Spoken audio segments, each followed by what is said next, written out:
yi ñu ngi leen di nuyu di leen ziara ANACIM moo leen indi seen xibaar météo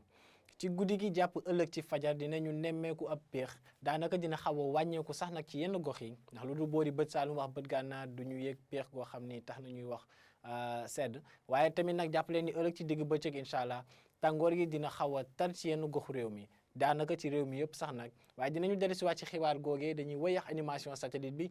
gis ni incha allah bu guddi jotee asamaan su leer naññ la ñu nar a am duñu am benn niir boo xam ne war nañ koo mën a séntu ci asamaan si ci réew mi yëpp sax nag te looloo nar a wéyandi incha allah ba ëllëg ci digg bëccëg ak ngelaw goo xam ne dina ëppee réew mi ci guddi gi nar a jugee boori bët gànnaar waaye ëllëg ci digg bëccëg boori penk lay jugee te boo leen xoolee nag carte prévision yi dinañu gis ni température yi ci boori digg réew mi ak soo xaw nañoo yokk tuuti ndax température yi lu mu néew néew dinañ toll ci ñaari fukki degré ci gox yooyee ndax boo leen xoolee moom moo gën a fës sax nag dinañu am sax ñaari fukki degré ak benn ca boori Ndakaaru ñaari fukki degré ak ñett dinañ ko nemmeeku ca Kaolack bu ñu xoolee boori penk réew mi foofee sax mën nañu wax ni ab tàngoor dañ nar a gën a nemmeeku ci guddi gi jàpp ëllëg ci fajar rawatina ca Bakel mii nar a am température bi gën a kawe mu nar a tolloog ñaari fukki degré ak ñeent dinañ gis ni Tambacounda ak Kédougou dinañ am ku ci nekk ñaari fukki degré ak ñett waaye boori Casamance jàpp bët gànnaaru réew mi foofee température yi dinañu xaw a desee kawe fukki degré ak juróom benn moo nar a gën a néew ñu nar ko nemmeeku ca Ziguinchor waaye tamit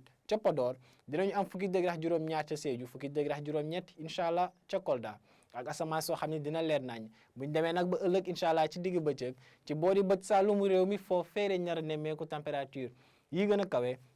ndax bu ñu xoolee Ziguinchor dina am ñeent fukki degré ëllëg ci digg bëccëg mu tolloog lekoog Kédougou moom lañ nar a fekkaat tamit ci yenn goxu digg réew mi diggante Louga ak Diourbel ñeent fukki degré ak benn nag mooy température bi gën a kawe ñu koy xaarandi incha allah ca Sédhiou ca Kolda waaye tamit ca Kaffrine dinañu gis ne boori digg réew mi tamit température yi dinañu xaw a kawe dinañu kawe sax nag laay wax ndax fanweeri degré ak juróom-ñeent lañuy xaarandi ci lii ëpp diggante boori Thiès Mbour ba Kaolack Ndakaaru moom nar a am température bu xaw a kawe tuuti ndax fanweeri degré ak juróom ñaar la ñuy yaakaar am incha allah ëllëg ci digg bëccëg muy tàngoor muy firndeel tàngoor goo xam ni dina xaw a jéggi dayoo tuuti ci gox yi te ci noonee nag boori bët gànnaar réew mi température yi foofee lañ nar a gën a néewee fanweeri degré ak juróom benn ca Saint-Louis ñu nar kaa amaat incha allah ca boori Matam ak asamaan soo xam ni dina leer nañ incha allah ëllëg ci digg bëccëg donc asamaan su leer googee nag lañ nar a nemmeeku incha allah ci guddi gi jàpp ëllëg ci fajar ànd ak température yoo xam ni donte dinañu xaw a yokk ci yenn gox réew mi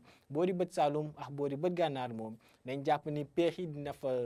bi dina fa xaw a desandi waaye tamit ëllëg ci digg bëccëg nag seddaay googee dinañ ko remplacer par tàngoor goo xam ni dina xaw a jéggi dayoo tuuti ci diggante goxu bët Saalum réew mi jàpp sax goxu digg réew mi waaye tamit ca penk ak ay température yoo xam ni ca Ndakaaru dinañu weesu fanweeri degré ak juróom lii moo neewoon seen xibaar météo nag mbokk yi di leen ñaan ngeen di wéy di toppe xibaar yi dikkee ci ANACIM ci xarale yi di leen dig daje ëllëg incha allah di leen ñaan a jàmm wasalaam